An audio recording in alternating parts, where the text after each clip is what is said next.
내가 율법이나 선지자를 폐하러 온 줄로 생각하지 말라. 폐하러 온 것이 아니요 완전하게 하려 함이라. 진실로 너희에게 이르노니 천지가 없어지기 전에는 율법의 1.1획도 결코 없어지지 아니하고 다 이루리라. 이 구절은 앞의 구절의 계속이지만 본 설교의 세 대목의 시작을 표시하고 있습니다. 지금까지 우리 주님이 기독교인의 성격을 서술하는 일에 관여하신 것을 보았습니다. 첫째로 우리가 어떤 사람들인가를 상기하게 되었고, 그러니까 우리는 이 점을 항상 기억해야 하겠다는 것이며, 우리의 삶으로 우리의 이 본질적인 성격을 나타내야 하겠다는 말씀을 들었습니다. 파티에 참석하려는 자식에게 자, 내가 누군가를 기억해라. 너는 가정과 어버이들에게 명성과 명예를 나타내도록 처신해야 한다 라고 말하는 어버이와 같다 하겠습니다. 또는 이와 비슷한 호소는 학교의 명예를 위하여 학생들에게 또는 어떤 국가에 의하여 그 국가의 시민들에게 행하여질 수도 있겠습니다. 우리 주님께서 말씀하고 계신 것도 이것입니다. 우리는 하나님의 자녀요 하늘나라의 시민입니다. 이 때문에 하늘나라 시민의 특징을 나타내야 합니다. 그리고 이렇게 하는 것은 그분의 영광을 나타내기 위함이며 다른 사람들로 하여금 하나님께 영광을 돌리도록 하기 위함입니다. 그러면 일이 어떻게 행해져야 하는가 하는 문제가 제기됩니다. 우리는 지금 이 주제에 직면하고 있습니다. 그 대답을 한마디로 이렇게 표현할 수 있겠습니다. 우리는 의의 삶을 살아야 한다고 말입니다. 기독교인의 삶을 한마디로 의로 요약할 수 있겠습니다. 그리고 산상설교의 나머지 주제는 여러 가지 방법으로 기독교인이 살아야 할 의의 삶을 사는 것에 대한 신뢰라 하겠습니다. 7장 14절에 올 때까지 이 주제가 다양하게 해석되고 전개되었습니다. 우리가 나타내야 할 이 의와 의의 성격은 어떤 것이겠습니까? 5장 17절로 20절은 이 주제에 대한 일종의 서론입니다. 여기서 우리 주님은 기독교인의 특색이 되어야 할 의의 문제와 의로운 삶을 도입하고 계십니다. 여러분은 주님의 방법을 보십니다. 주님은 상세한 점들에 오시기 전에 어떤 일반 원칙들을 설정하셨습니다. 주님은 주제를 설명하고 해석하시기 전에 도입 부분을 제시하셨습니다. 어떤 사람들은 서론 같은 것을 좋아하지 않는 것으로 보입니다. 그래서 이 경우 그들은 우리 주님의 방법을 좋아하지 않습니다. 원칙에서 시작해야 할 것은 항상 매우 중요합니다. 실제에서 잘못되는 사람들은 언제나 그들의 원칙에 대해서 자신을 못 가지는 사람들이기 때문입니다. 우리는 전문화된 시대에 살고 있습니다. 전문가는 세부 사항들 때문에 정신이 팔린 나머지 원칙을 자주 잊어버리는 사람이라 하겠습니다. 오늘날 사람의 장애와 와해는 대부분 어떤 기본 원칙들을 잊어버렸다는 사실 때문입니다. 다시 말하면 어느 누구를 막론하고 모든 사람이 경건한 생활을 한다면 회담이라든가 기관의 이 다양성의 증가는 필요가 없을 것입니다. 우리 주님이 이 의의 문제를 계속해서 다루어 가심에 따라 우리는 기본 원칙에서 시작하는 방법을 보게 됩니다. 주님은 이 문단에서 절대적인 명제 2개를 설정하시면서 진행하십니다. 첫째로 17절과 18절에서 주님이 가르치시려는 것은 구약 성경의 모든 가르침과 절대 일치하는 것이라고 주님은 말씀하십니다. 어느 무로나 구약 성경과 모순되는 것이 주님의 가르침 속에는 없습니다. 주님께서 19절과 20절에 설정하신 두 번째 명제는 바리새인과 서기관의 가르침과 정면으로 충돌하며 철저하게 모순됩니다. 여기에 위대한 선언 2개가 있습니다. 이 선언들은 중요합니다. 그 까닭인즉 우리가 이 두 원칙을 파악하지 못하면 사복음서에 기록된 우리 주님의 기록을 이해할 수 없을 것이기 때문입니다. 여기에서 바리새인과 서기관들과 율법 박사들과 기타 여러 가지 사람들이 나타낸 주님을 향한 온갖 적의의 해석을 보게 됩니다. 여기에는 주님이 감내해야 했던 모든 괴로움과 주님이 늘 받으신 오해에 대한 해석이 있습니다. 우리 주님은 긍정적 진술들만으로는 만족하시지 못했습니다. 부정적 진술도 하셨습니다. 주님은 교리를 진술하는 일로 만족하시지 못했습니다. 주님은 다른 교리들을 비판하시기도 했습니다. 제가 이 점을 지나가는 길에 다시 강조하는 까닭은 이 설교를 다루면서 반복해서 지적한 바와 같이 어떤 색다른 이유로 어떤 이색적인 무기력이, 즉 지적이며 도덕적인 것이 복음주의자들을 포함해서 많은 사람들 속에 침투해 들어왔기 때문입니다. 유감스럽게도 현대에는 부정적인 가르침을 반대하는 사람들이 많습니다. 그들은 긍정적인 가르침을 가지자라고 말합니다. 하지만 우리 주님은 바리새인과 서기관들의 가르침을 명백히 비판하셨습니다. 주님은 그들의 교훈을 자주 들추어내어 탄핵했습니다. 우리도 같은 일을 해야 할 것은 물론입니다. 요새는 온통 교회 연합 문제를 논하고 있습니다. 어떤 공통된 위험 때문에 지금은 교리상의 문제점들을 논할 때가 아니요. 그러기보다는 모두 친절해야 하며 함께 뭉쳐야 한다는 논리가 대두되었습니다. 하지만 우리 주님에 의하면 그렇지 않습니다. 로마 가톨릭과 히랍 정교 교회들도 기독교인으로 불리운다는 사실이 동시에 우리가 그들의 조직의 부패성과 위험한 오류를 들춰내지 말아야 할 이유는 안 되는 것입니다. 우리 주님은 긍정적 진술에 머무르시지 않습니다. 이것은 차례로 또 하나의 다른 질문을 유도합니다. 즉 주님은 어째서 이렇게 하셨는가? 주님은 어째서 이런 류의 도입 부분을 본 산상설교의 세밀한 부분에까지 적용하시는가 하는 것입니다. 그 대답은 매우 분명하다고 생각합니다. 복음서들을 읽어볼 때 우리 주님의 가르침과 관련해서 많은 혼란이 있음을 보게 됩니다. 아닌 게 아니라 주님은 그 시대 사람들에게 하나의 큰 문제거리가 되었던 것이 틀림없습니다. 주님께는 이상한 일들이 너무나도 많았습니다. 예를 들어 주님 자신이 이상하셨습니다. 그는 바리새인이 아니었고 바리새인의 훈련을 받지도 않았습니다. 그분은 학교에 다니시지도 않았으므로 그들은 그를 보고 이 작자가 누구길래 이런 독단을 가르치고 선언하고 있는 거야. 이게 다 뭐야? 라고 했습니다. 그분은 통상적인 경로를 따라 혹은 인습의 통로를 통하여 선생의 지위에 오르시지 않았습니다. 이것이 즉각 문제를 일으켰습니다. 지도자들과 백성은 이 일에 어리둥절했습니다. 하지만 그뿐이 아닙니다. 제가 여러분에게 상기시킨 바 있지만 주님은 바리새인과 서기관들과 그들의 가르침을 일부러 비판했습니다. 그런데 그들이 말하고 가르친 것을 행할 준비가 되어 있었습니다. 그들은 그 나라에 매우 출중한 인물들이었습니다. 하지만 갑자기 거기에 그들의 학교 출신이 아닌 사람이 백성을 가르쳤을 뿐 아니라 그들의 권위 있는 가르침을 탄핵했습니다. 거기에 더하여 그의 모든 시간을 율법을 해석하는 일에도 쓰지 않았습니다. 그는 하나님의 은혜와 사랑의 교리를 설교했는데 탕자와 같은 비유들을 소개하였습니다. 하지만 더 고약한 것은 그가 세리들과 죄인들과 어우러져 그들과 함께 앉아 먹었다는 사실입니다. 그는 모든 규칙과 규약을 준수하는 것 같지 않았을 뿐더러 그것들을 일부러 깨뜨리는 것처럼 보였습니다. 그들의 말에 의하면 그는 그들의 공인된 교훈을 비판했으며 실제 행동에서도 비판했다는 것입니다. 그러므로 그분의 이론과 실제 때문에 즉각 여러 가지 문제들이 일어나기 시작했습니다. 이 새로운 선생은 성경을 믿지 않는가? 바리새인과 서기관들은 성경 해석자요 설명자들이라고 주장한다. 그렇다면 이 나사렛 예수는 성경을 믿지 않는가? 그는 성경을 없애려고 왔는가? 그의 가르침은 전혀 새로운 것인가? 그의 가르침은 율법과 선지자들을 탄핵하는가? 그는 하나님께로 가는 새 길이 있으며 하나님을 기쁘시게 할 방법이 있다고 가르치는가? 그는 과거에 대하여 그의 등을 단호히 돌리고 있는가? 이상의 질문들은 그분의 성격과 그가 가르친 교훈 때문에 불가피하게 일어날 수밖에 없던 질문들로서 주님은 이것을 잘 알고 계셨습니다.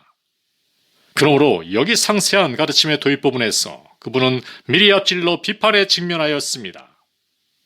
그분은 그의 제자들에게 특별히 경고하셨습니다.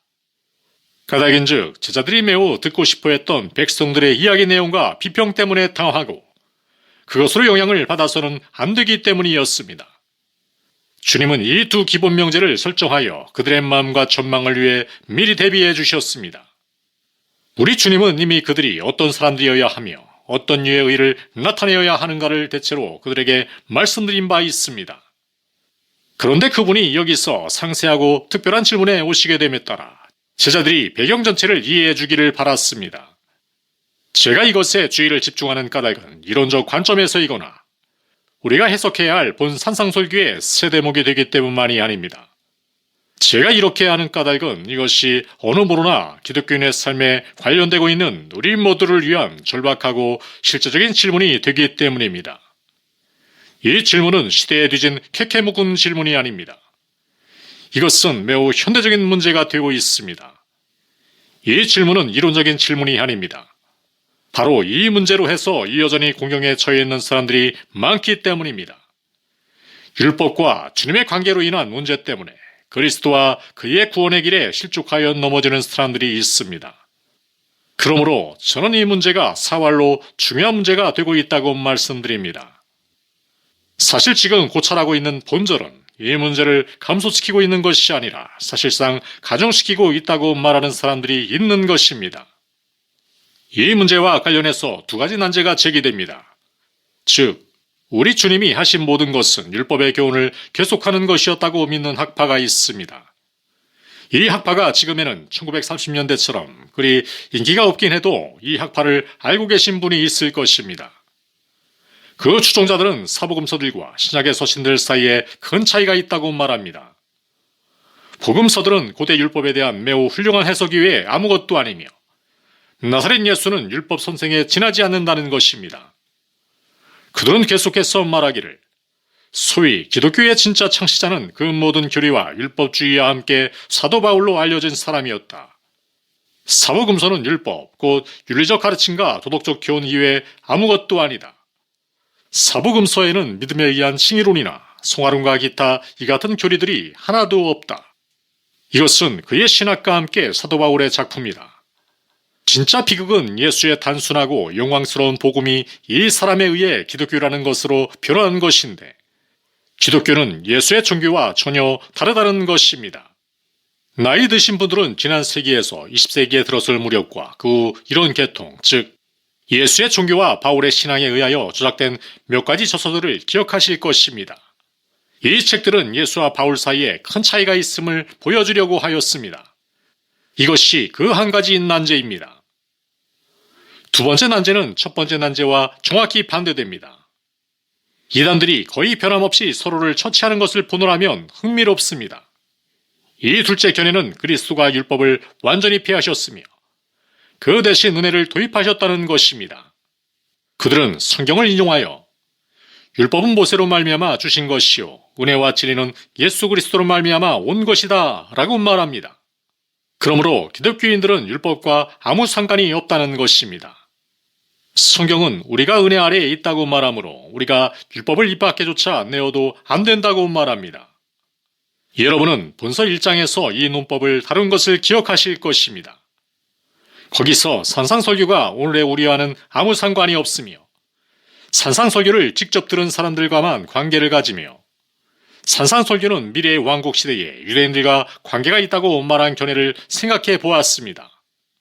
이 옛적 쟁의의 잔재가 어떻게 아직도 남아있는가를 보노라면 흥미롭습니다. 우리 주님은 율법과 손자들에 대한 그의 관계라는 이 특별한 문제를 다룬 17절과 18절의 진술에서 이 두 난제를 동시에 대답하셨습니다. 주님은 무엇을 말씀하셔야 했습니까? 이 문제를 가장 잘 다루려면 몇 가지 용어를 정의해보고 그 의미를 충분히 이해해야 하겠습니다. 율법과 선지자들이란 무슨 뜻입니까? 그 대답은 구약 전체입니다.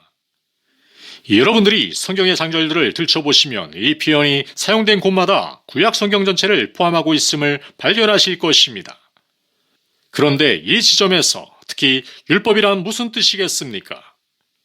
이 말은 여기에 사용된 바와 같이 온 율법을 의미한다는 것에 의견이 일치해야 할 것으로 보입니다.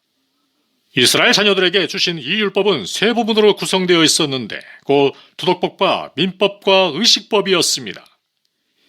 여러분이 출애굽기, 레위기, 민수기를 보시면 하나님께서 이것을 어떻게 주셨는지 보시게 될 것입니다. 도덕법은 단번에 영원히 설정된 십계명과 기타의 중요한 도덕 원리로 구성되어 있었습니다. 재판법도 있었는데 이것은 그 당시의 특이한 환경에서 이스라엘 국가에게 주신 법률을 의미하는 것이었습니다. 그런데 이 법은 다른 사람들에 대한 관계에서 그들의 행동을 규제하고 그들이 해야 할 것과 하지 말아야 할 여러 가지를 지시한 것이었습니다. 끝으로 성전과 기타 장소에서 그들의 예배와 번제물과 모든 예배 의식과 기타 의식에 관한 의식법이 있었습니다. 율법이란 말씀이 이상의 모든 것을 포함하므로 우리 주님은 율법이 직접 삶과 행위와 품행에 대하여 교훈하는 모든 것을 가리켜 언급하신 것이라고 주장해야 하겠습니다.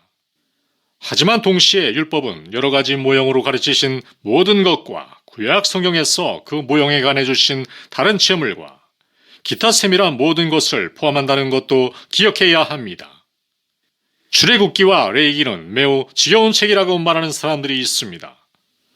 음식이니 소금이니 기타 이 여러 가지는 어째서 이렇게 세밀한가? 라고 그들은 묻습니다. 이것들은 모두 그것들 나름으로 우리 구주 예수 그리스도께서 단번에 영구히 완전히 성취하신 것의 모형이요 예언이었습니다.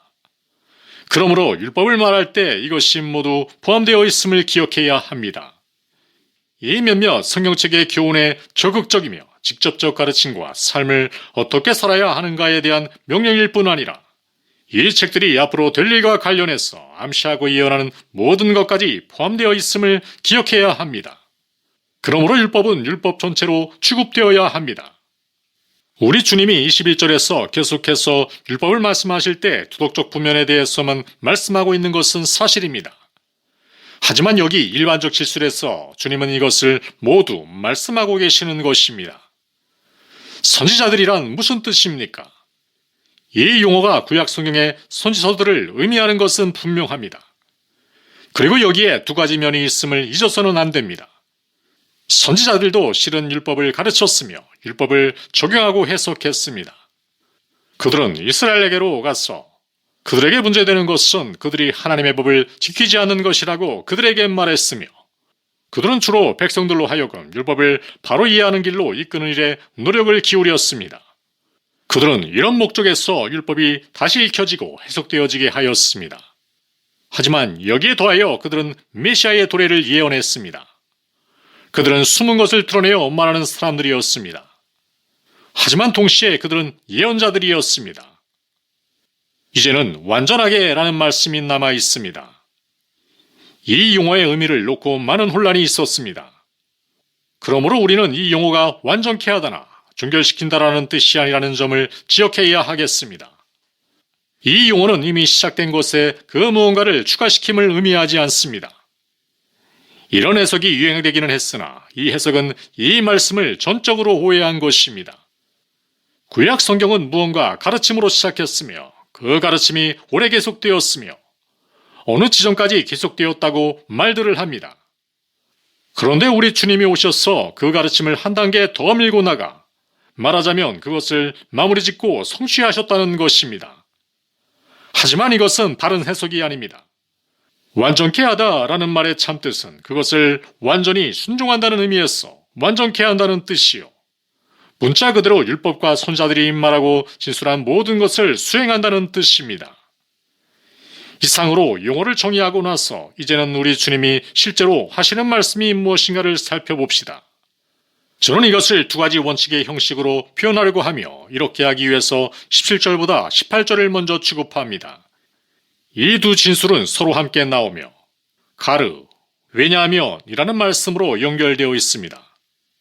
내가 율법이나 선지자를 폐하러 온 줄로 생각하지 말라. 폐하러 온 것이 아니요 완전하게 하려 함이라. 그리고 그 이유가 나옵니다. 왜냐하면 진실로 너에게 이르노니 천지가 없어지기 전에는 율법의 1.1획도 결코 없어지지 아니하고 다 이루리라. 이기 때문입니다.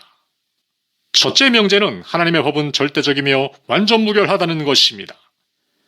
하나님의 법은 변할 수 없고 미수한 정도로도 수정될 수 없습니다. 하나님의 법은 완전 무결하며 영원합니다. 하나님의 법의 요구는 영원하며 천지가 없어지기까지 폐기되거나 감소될 수 없습니다. 이 표현은 세상의 끝을 의미합니다. 천지는 영원의 표적을 말합니다. 우리 주님은 천지가 있는 한 아무것도 1.1획도 없어지지 아니할 것이라고 하십니다. 1.1획보다 더 작은 것은 없다고 하겠습니다. 1획은 히브리어에서 가장 작은 글자요. 1점은 히브리어 글자에서 가장 작은 점입니다. 세미한 항목이 완전 무결하게 전부 성취되기까지 천지는 없어지지 아니할 것입니다. 이것은 선언이요, 이미 선언된 것 중 가장 중대하고 중요한 선언 중에 하나입니다. 우리 주님은 이것을 가르, 즉 왜냐하면 이라는 말씀으로 강조하셨는데, 이 말씀은 항상 그 무언가의 주의를 환기하며 심각하고 중요한 것을 나타냅니다. 그런 다음 주님은 이 중요성에 더하여 진실로 너에게 이르노니 라고 부언하셨습니다. 주님께서 소유하고 계신 모든 권위로 이 진술에 인을 치고 계신 것입니다. 하나님께서 설정하신 율법, 곧 여러분이 구약 성경에서 읽으시는 율법과 선지자들이 말한 모든 것이 미세한 항목에 이르기까지 성취되어야 하며, 이 완전 무결한 성취가 전적으로 실현되기까지 하나님의 율법은 지속되며 효력을 발생할 것입니다. 저는 이것을 이 이상 더 강조할 필요가 없다고 생각합니다. 그런 다음 우리 주님은 이것에 비추어서 두 번째 진술, 곧 그러므로 주님은 율법과 선지자의 가르침을 파기하거나 미세한 정도로나마 수용하러 오시지 않았다는 뜻으로 말씀하셨습니다. 주님은 율법과 선지자를 성취하고 실현하며 완전히 순종하기 위해 오셨다고 말씀합니다. 여기서 우리는 주님께서 말씀하신 중심되는 주장을 봅니다. 환원하면 모든 율법과 모든 선지자는 주님을 가리키며 가장 작은 항목에 이르기까지 그 안에서 성취되리라는 것입니다. 율법과 선지자 안에 있는 것은 모두 그리스도 안에서 정점에 달하며 주님은 율법과 선지자의 성취이신 것입니다. 이 진술은 주님께서 이미 하신 진술 중 가장 놀랍고 큰 진술입니다. 이것은 우리가 정교해야 할 주제의 하나가 됩니다. 하지만 우선 여기에 직접 추론을 소개하려고 합니다. 우리 주 예수 그리스도는 이 두 절에서 구약 성경 전체를 확인하고 계시는 셈입니다. 주님은 권위의 도장을, 이를테면 제가를 구약 성경 전체, 곧 율법과 선지자 전체에 찍으셨습니다. 사복음서를 읽으시고 구약 성경의 인용을 주시하십시오. 여러분은 한 가지 결론에, 곧 주님은 구약의 일부분뿐만 아니라 구약 전체를 믿으셨다는 결론에 이르게 되는 것입니다. 주님은 구약 성경의 모든 부분을 인용하셨습니다. 주 예수 그리스도에게 있어 구약 성경은 하나님의 말씀이었고 그것은 성경이었습니다. 구약 성경은 절대 특이하고 다른 것들과 구별되는 것이었습니다. 구약 성경은 다른 어떤 것이 이미 소유했거나 소유할 수 없는 권위를 가졌습니다.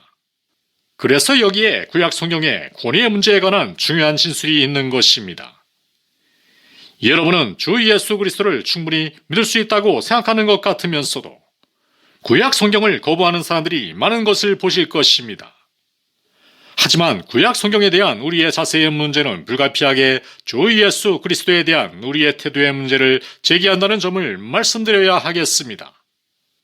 만일 우리가 창조기사나 아브라함을 하나의 사람으로 믿지 않는다고 말한다면, 그리고 만일 율법을 하나님께서 모세에게 주신 사실을 믿지 않으며 훌륭한 지도자였고 공중과 위성에 대해 어떤 건전한 아이디어를 갖고 있던 사람이 만들어낸 매우 현명한 유대법의 일부였다고 생각한다면, 그리고 만일 우리가 우리 구주 그리스도께서 자기와 율법과 선지자들에 관해 말씀하신 모든 것을 정면으로 부정한다고 말한다면 문제가 일어납니다.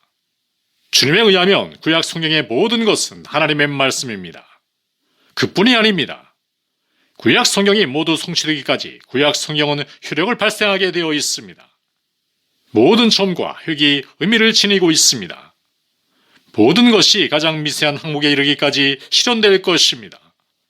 모든 것이 하나님의 법이요 하나님의 법규인 것입니다. 선지자의 말은 단순히 신이었던 사람들의 말이거나 시적 통찰력을 가지고 다른 사람들보다 인생을 좀 더 통찰해 들여다보았으며, 따라서 신의 영감을 받아 삶과 그 삶을 사는 법에 관한 놀라운 실수를 한 사람들의 말이 아닙니다. 그렇습니다. 이 사람들은 하나님께 메시지를 받은 하나님의 사람들이었습니다. 그들이 말한 것은 모두 진실이었으며 모든 것이 가장 작은 항목에 이르기까지 성취될 것입니다. 그들의 메시지는 모두가 그리스도에 대한 언급과 함께 주어진 것입니다. 그리스도는 이 모든 것의 성취이신 것입니다. 그들의 말이 그 안에서 완전히 실현될 때에 끝이 올 것입니다. 이제 말씀드리려는 건 역시 매우 의미심장한 바가 있습니다. 사람들은 초대교회가 어째서 구약 성경을 신약 성경과 결합시키기로 결정했는가를 자주 의아스럽게 생각했습니다. 그래서 많은 기독교인들이 복음서를 읽는 것을 좋아하나 구약 성경에는 관심이 없으며 모세오경과 그 메시지가 자기네와는 아무 상관이 없다고 말합니다. 하지만 초대교회는 이런 견해를 취하지 않습니다. 그 이유는 이 책은 저 책에 빛을 던지어 해명한다고 보았으며 어떤 의미에서 각 책은 다른 책의 빛에 비추어서만 이해할 수 있었으며 두 성경은 항상 함께 있어야 한다고 보았기 때문입니다.